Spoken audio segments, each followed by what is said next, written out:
A ver, hoy día vamos a hacer una clase corta. Estamos atendiendo, en este momento están los señores evaluadores del proceso de acreditación internacional de la carrera. Hoy día, ya la visita comenzó el día de ayer, conociendo las instalaciones, los laboratorios, las aulas, las oficinas, y hoy día van a comenzar a hacer una revisión de todo lo que es la parte académica. En algún rato van a entrevistarse no solo con profesores, sino con estudiantes, con empleados. Ya. Entonces, estamos involucrados en eso porque este es uno de los cursos que se escogió como piloto para medir resultados de habilidades que se espera que estén desarrollando ustedes. ¿Ya? Entonces, eso lo hemos venido recalcando en el transcurso de todo el curso, ¿no? Entonces, es importante. Ahora, esta es una que se llama mock visit.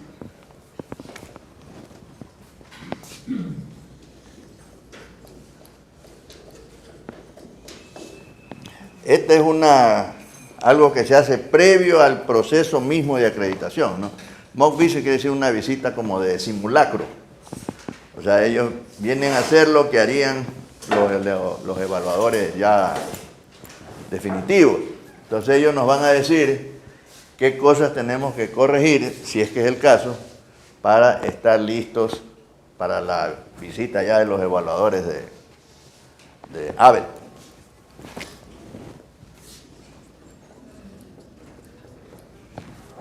Esta es una organización que acredita programas de ingeniería, de ciencias aplicadas, de tecnología y computación, el ABET. Hay otros organismos que acreditan a las instituciones, ¿no? Internacionalmente. Bueno, mire, vamos a completar un poco con un par de aplicaciones el uso del aire atmosférico. Un proceso importante es este de enfriamiento, y fíjese que se hace énfasis en la dehumidificación.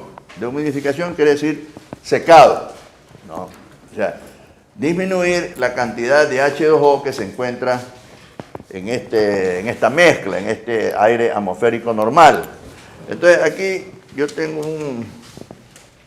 un ejemplo desarrollado para revisar que dice lo siguiente. A ver, necesitan, no sé si trajeron las hojitas que leí la vez pasada de las cartas ciclométricas, especialmente la de Train. Porque en esa tabla hay un factor que no aparece en las otras, ¿no?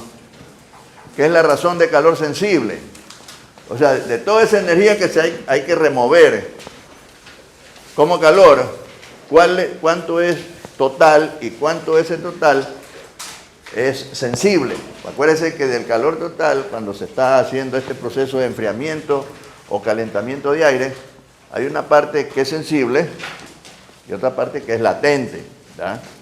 Entonces, el asunto cuando es calor latente es que no se manifiesta un cambio de temperatura, pero en cambio hay que remover esa energía, ¿ya?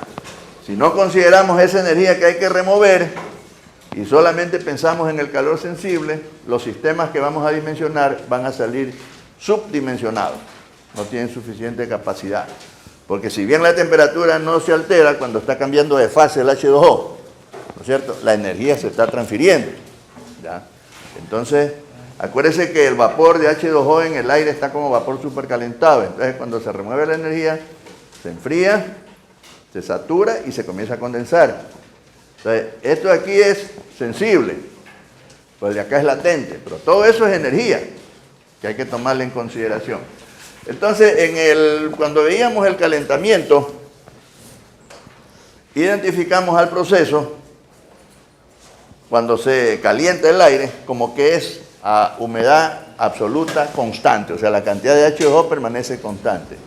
Vimos aquí que lo que hacemos es que la calentamos más, o sea, si ya está supercalentado el vapor, se va a supercalentar más. Pero esa masa no se altera, ¿no? Y acuérdense que por cada libra de aire seco, hay esta cantidad de masa de H2O, ¿no? Y entonces en el caso de calentamiento, todo esto se va a calentar, va subiendo la temperatura. En cambio, en el enfriamiento, esto se va a enfriar, pero después se va a condensar. Puede ser que no llegue a condensarse si es que la cantidad de energía que se quita simplemente cubre el calor sensible, ¿cierto? Pero generalmente a las temperaturas que está el aire atmosférico para cuando se aplica acondicionamiento de aire, llega a valores más abajo de los puntos o llegan a los puntos de rocío, ¿no? Entonces va a haber una condensación, Entonces, eso queremos determinar aquí. Entonces, pongamos, se tiene aire atmosférico normal a 82 grados de bulbo seco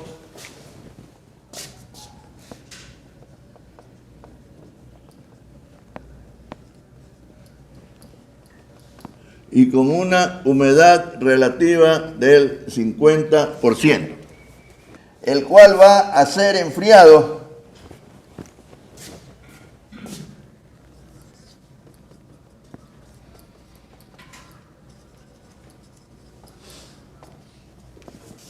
hasta la temperatura de bulbo seco 53 grados y de bulbo húmedo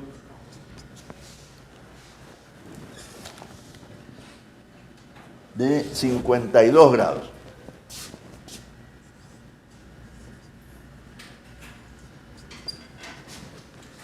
Punto. Determinar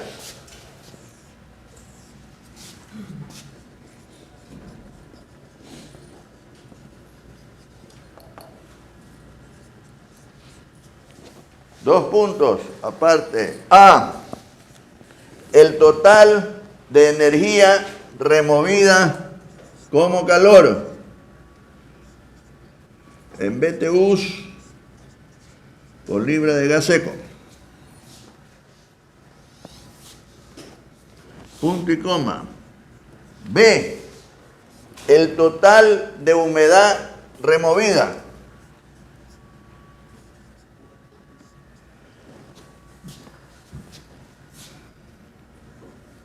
en libras de H2O por libras de gas seco. Punto y coma, aparte. C, la relación de calor sensible. ¿Ya?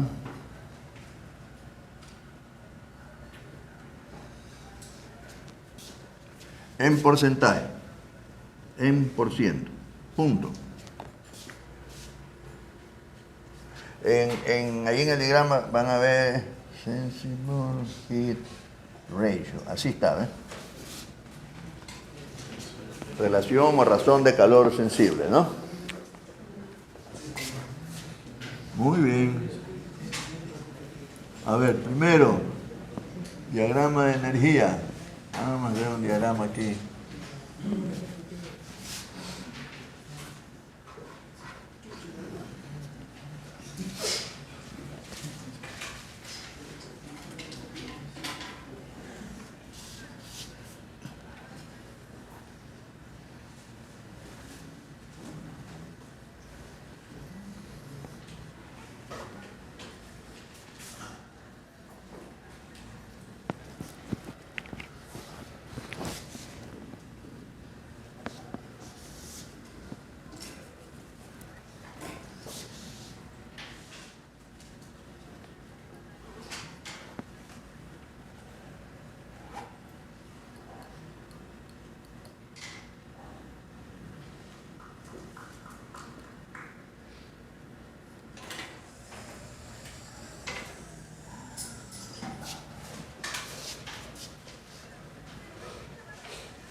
Fíjense, ahí hemos ubicado el punto 1, el punto 2,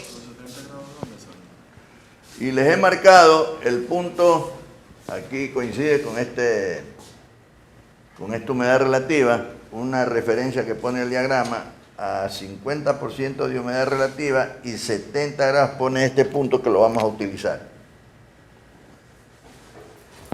en la determinación de uno de esos valores. Entonces es importante, por eso le digo que ese diagrama para el día del examen tienen que usarlo con una reglita, un lápiz con la mina bien afilada, para que los trazos no salgan muy gruesos, ¿ya? Entonces vamos a leer aquí los valores que necesitamos. A ver, necesitamos, por ejemplo, para el calor, necesitamos las entalpías. A ver, en el punto 1,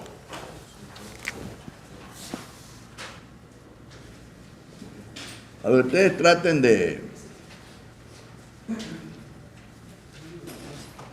Es la referencia que vamos a utilizar para determinar uno de los valores que nos están pidiendo. Ya. A ver, tratemos de leer este valor. Fíjense, una vez que ubicamos los puntos,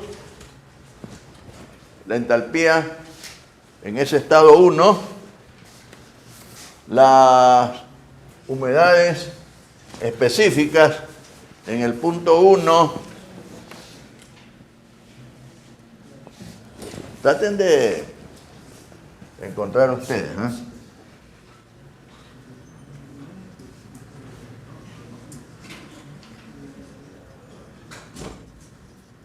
81.7 da en 1 y en 2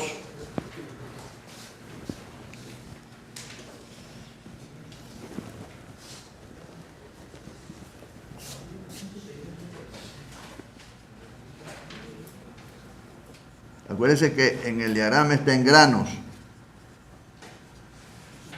¿ya? Y le está pidiendo en libras. Y acuérdense que una libra es igual a 7.000 granos. O sea, ahí aparece como grains. Entonces, con una reglita, una vez que estén bien ubicados los puntos, con una reglita marcamos el proceso que va desde aquí hasta acá. Así va el proceso. De hacerle bien para que se vea. No. Ahí estamos.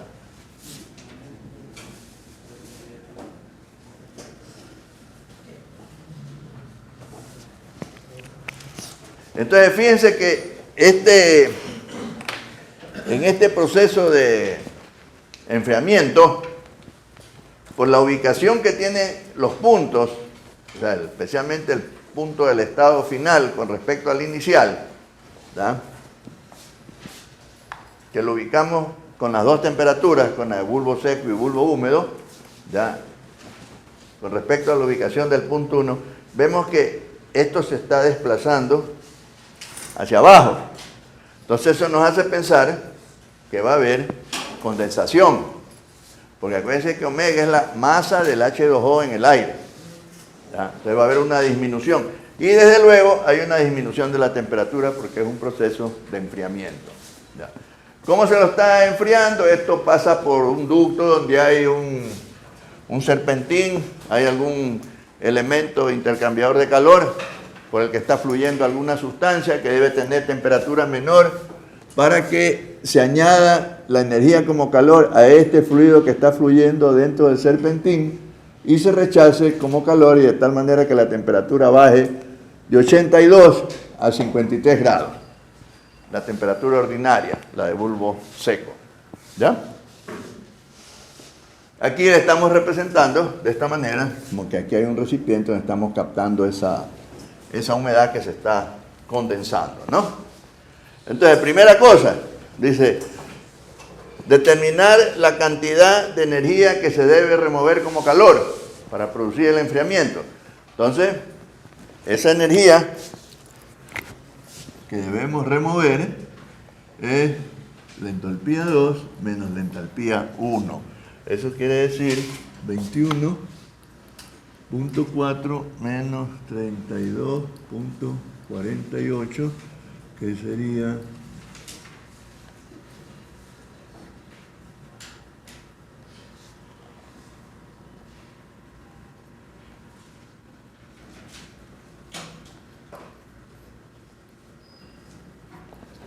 esa cantidad de BTU. Dice calcular, esto es A.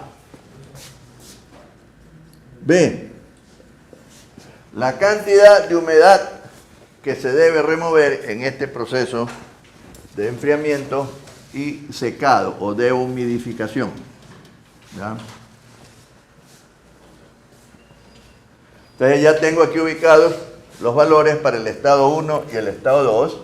Entonces necesito delta omega, que será omega en 2 menos omega en 1, que sería igual a, vamos acá nomás, 56.2 menos 81.7. Estos son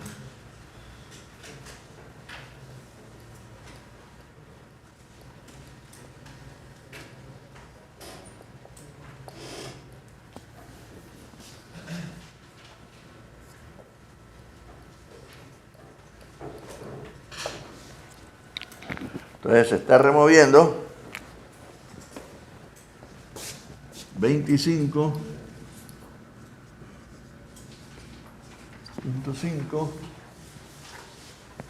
libras de vapor o de H2O por cada libra de gas seco, ¿no? Son granos y le está pidiendo en libras, ¿no? Entonces esto todavía no está.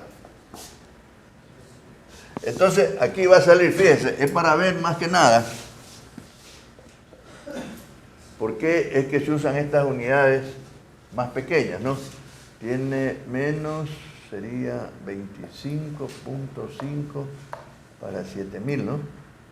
164 por 10 a la menos 3.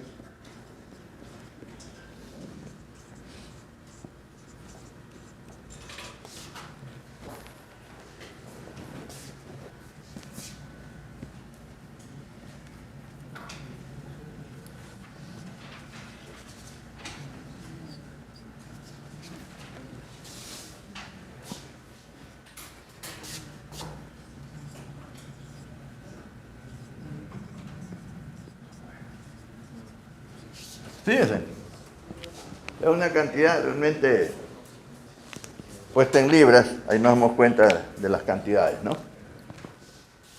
En este caso.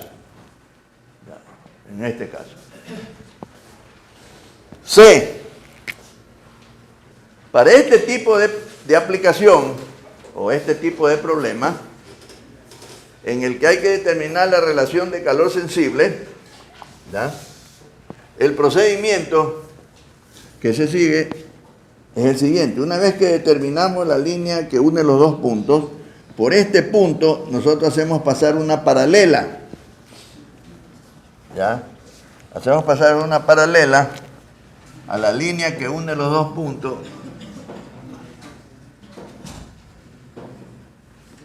Esa paralela corta acá. Entonces, en este caso, esto va a cortar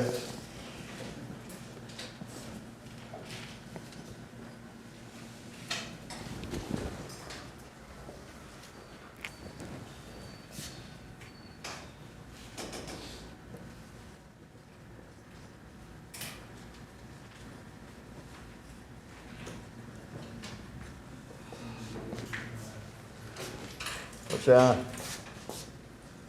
lo podemos cerrar en 64%, ¿no? O sea que de todo ese calor que se está transfiriendo,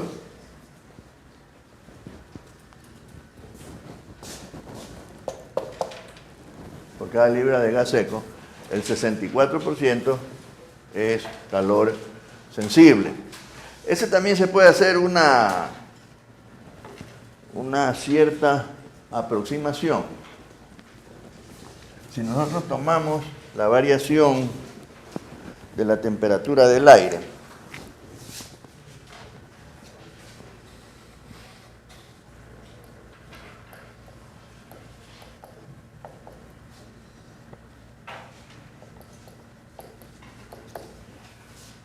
el aire tiene este calor específico y se está enfriando desde 82 a 53.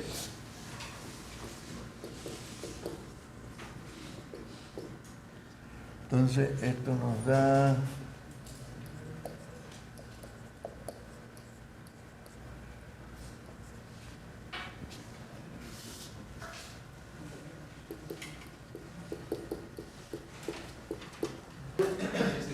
$96.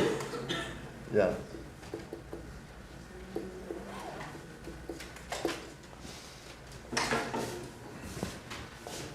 Entonces, la relación de calor sensible sería el calor sensible sobre el calor total.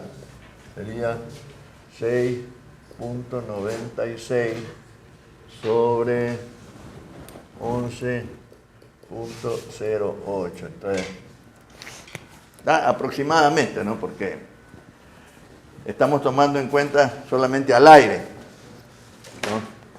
Como el calor sensible, y la cantidad de calor con el que se enfría el vapor no se la está incluyendo necesariamente. Entonces, ¿cuánto es esto? 0,62. ¿Cuánto? 0,62. 0,62. 8. No, 62, 8. 6, 2, 8. Ah, ya. 628. O sea, hay la diferencia podría ser el porcentaje de calor sensible que está asociado al vapor, al H2O. No, tomando solamente el aire. Aquí estoy solamente considerando que el aire. El aire siempre que le añado, le quita energía, se va a enfriar o a calentar inmediatamente, ¿no? Porque es calor sensible.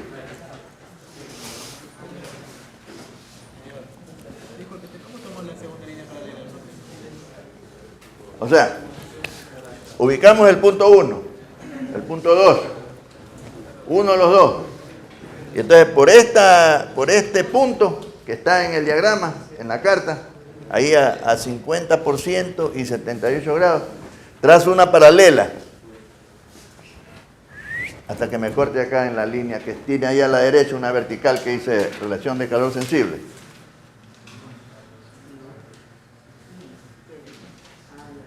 ¿Estamos? Entonces es importante ese diagrama de Train que tiene la columna de relación de calor sensible. Si no tuviera en el otro diagrama, entonces se puede proceder de esta manera y el error que podemos introducir, ven que está por 1%, o sea que vale el cálculo, ¿no?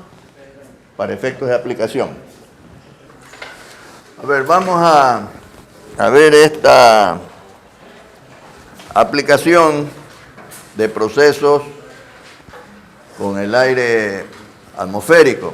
Ya hemos visto algunos casos que son más o menos de uso frecuente. Sin embargo, hay otros procesos, les decía en la clase anterior, en donde entre el estado inicial y el estado final hay unos estados intermedios que es necesario determinarlos, ¿no? Y para eso es importante conocer bien la carta ciclométrica. Con la carta ciclométrica prácticamente podemos resolver todos esos problemas. Existe disponible software con el cual se puede resolver y poder visualizar en la carta ciclométrica cómo lucen esos procesos, ¿no? Hay procesos de enfriamiento sin condensación,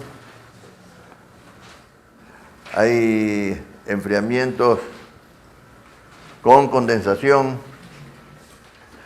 y hay un enfriamiento en el cual baja la temperatura del aire, pero en cambio va a ocurrir algo interesante con la cantidad de humedad, con la cantidad de vapor en ese aire. ¿Ya? Nosotros vimos el caso de un enfriamiento para secar el aire, o sea, para bajarle la humedad. ¿Ya? Entonces, eso significa que se baja la temperatura y el vapor del H2O puede llegar al punto de saturación y comenzarse a condensar.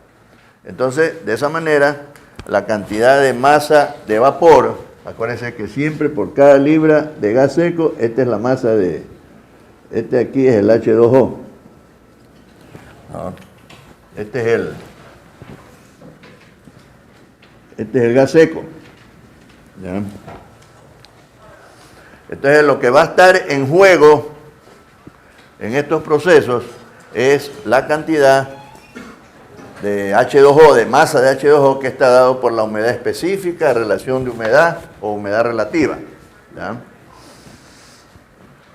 Que hay que diferenciarla de la otra humedad, ¿cierto? La humedad relativa es la relación de presiones, esta es la humedad absoluta. Ya, la humedad relativa es una relación de presiones, acuérdense de eso. La presión que tiene el vapor en la mezcla, dividido para la presión que corresponde a la temperatura de la mezcla, la presión de saturación. Ya, y ese valor, que decíamos que es una propiedad en este caso del aire atmosférico, ya, nos determina la capacidad que tiene el aire para poder recibir más o menos humedad. ¿Ya? Y esa humedad es la que medimos con esto, con este omega minúscula. ¿Ya? Ahora vamos a ver este caso que es interesante porque se presenta en algunas aplicaciones de ingeniería, que es el enfriamiento evaporativo. A ver, aire atmosférico normal, con temperatura de bulbo seco de 90 grados F y de bulbo húmedo de 65 grados F.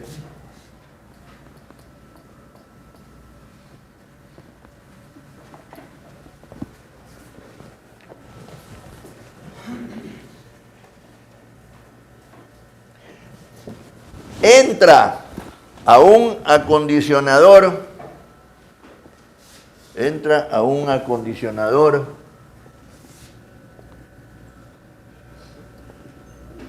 pongámosle de lluvia, esto le dicen spray, no es un chorro, sino que hay unas boquillas que hacen que la masa se fraccione y entonces se produzca un chorro fraccionado en gotas, ¿no? Con una velocidad, ¿no? O sea, no es el chorro de la masa total, ¿ya? Entonces entra a ese acondicionador spray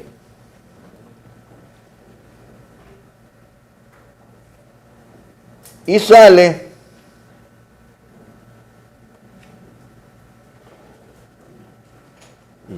con una humedad relativa del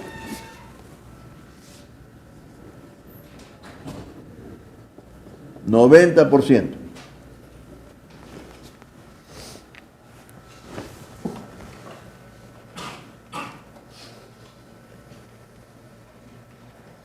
Punto seguido.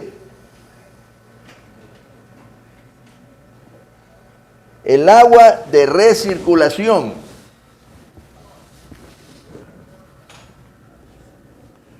que sale de las boquillas del acondicionador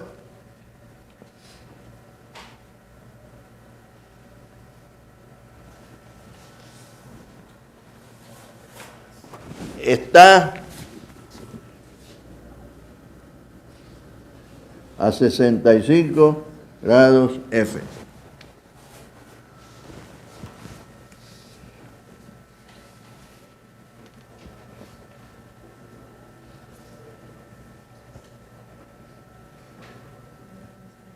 Punto seguido. Determinar A.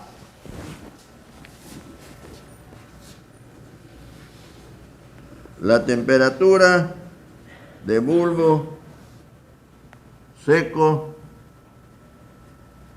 del aire que sale del acondicionador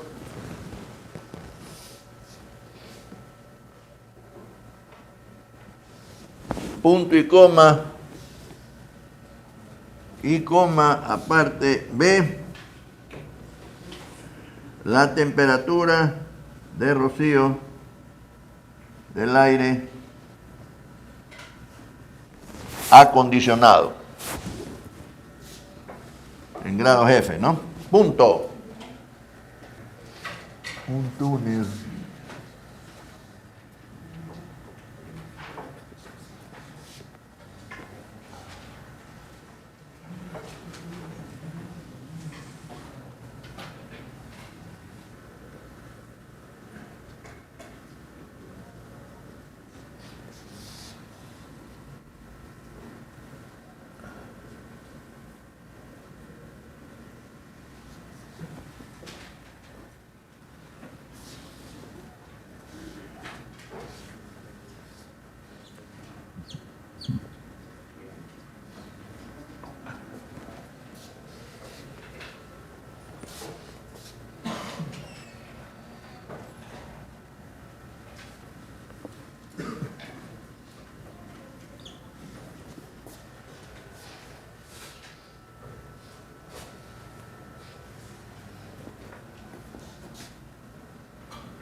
A ver,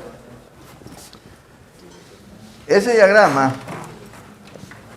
o en esa carta psicométrica vamos a representar lo que está ocurriendo en este proceso cuando ya está funcionando en forma estacionaria, en forma estable.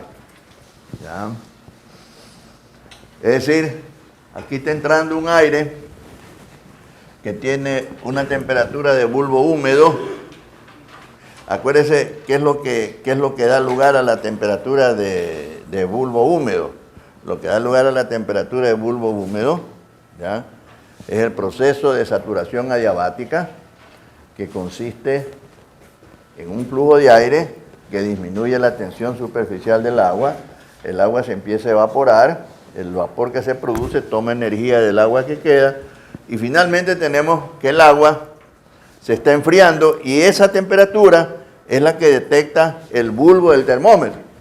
O sea, lo que se enfría es agua, el termómetro detecta esa temperatura.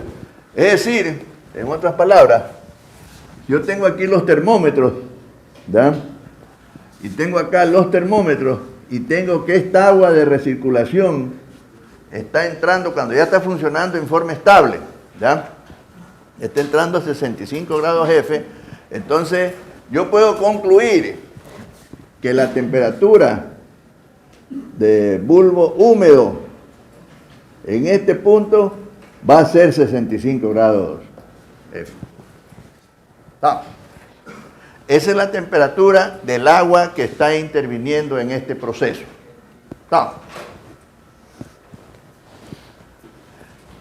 Si es que estamos recirculando agua. Si no estamos recirculando agua, entonces ya las condiciones cambian, ¿no? Pero estamos recirculando la misma agua.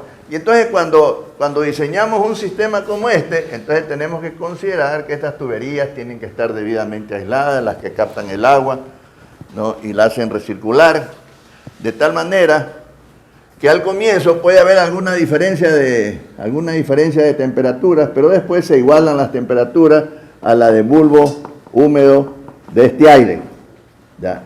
Entonces, esta temperatura de aquí se va a condicionar a la que tiene el aire que está entrando, ¿ya? Entonces, como vimos en el caso del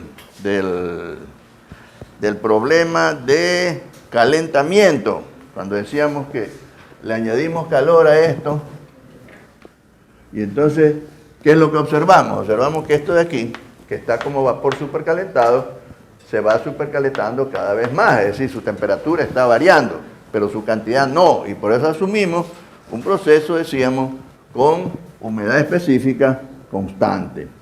O sea, no se altera eso. Ya. En este caso, si yo estoy representando aquí la temperatura de bulbo húmedo, ¿ya? Y tengo que el estado inicial está dado por o sea, por 90 grados F de bulbo seco y 65 de bulbo húmedo, entonces yo puedo asumir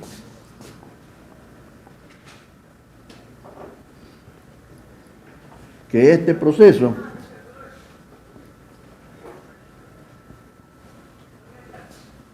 es con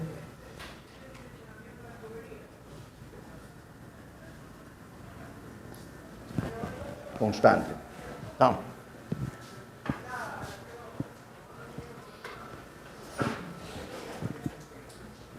Es decir, la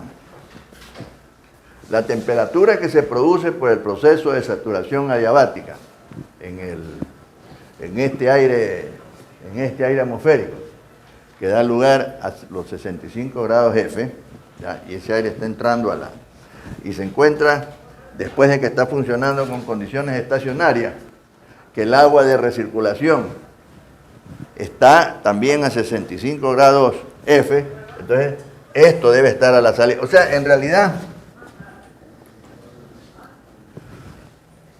no es realmente que la temperatura de bulbo húmedo sea constante, pero la temperatura de bulbo húmedo inicial es igual a la final, eso sí.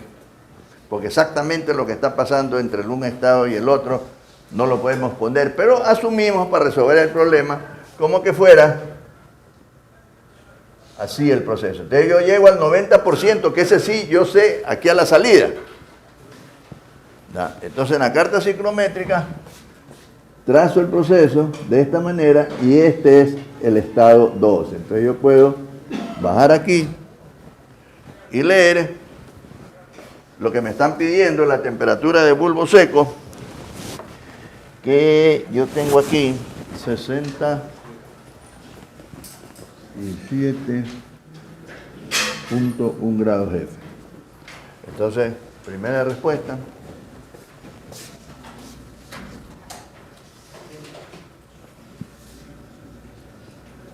¿Ya? En la misma carta podemos leer,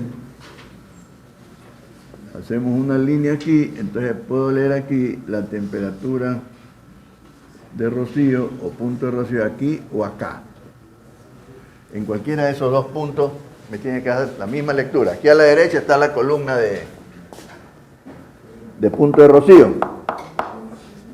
Si yo corto acá a la línea de saturación, ¿no? Acuérdense que el punto de rocío es la temperatura de saturación a la presión parcial del vapor, ¿no? En la mezcla. Eso nos da, esto nos da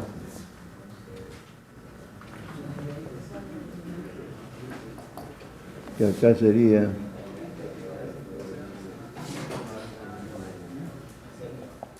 menor que la temperatura de bulbo húmedo, ¿no?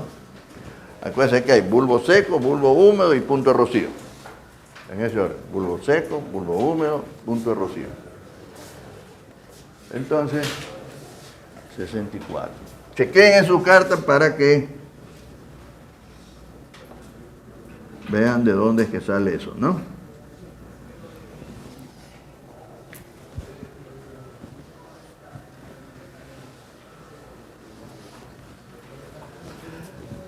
Ahora, no lo pusimos ahí para determinarlo, pero lo pudiéramos añadir, ¿no? El enfriamiento, fíjese que vimos un enfriamiento y de humidificación, o sea, y secado del aire, o sea, disminución de la cantidad de vapor de H2O, de este omega. En este caso, si observamos el proceso que va de aquí a acá, hay un enfriamiento, ¿no es cierto? El aire va a salir acá con 67.1 grados F, aquí, con esta humedad relativa, ¿ya? Tiene el mismo bulbo húmedo y fíjense, aquí tenemos omega 1, aquí tenemos omega 2 mayor que omega 1. ¿Qué pasó?